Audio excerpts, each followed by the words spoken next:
welcome to Techbox. Topic is the i3 Gen desktop CPU is good. There is a significant performance difference between a desktop and laptop CPU.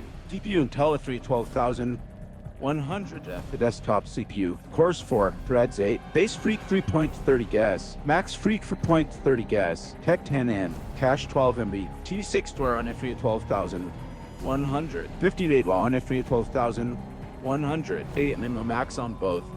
The good thing is that it comes with an integrated at 730 graphics, which can handle games or at medium settings. We don't suggest relying on this GPU for gaming. The lower frame rate won't make the gaming experience that enjoyable, but still, you can play games. It would be great to get a dedicated GPU for a seamless gaming experience. Coming to other aspects, the i3 10th Gen desktop CPU handles everyday tasks with ease. Though, the Intel i3 12th Gen desktop CPU is not only good, but it's one of the best budget CPUs.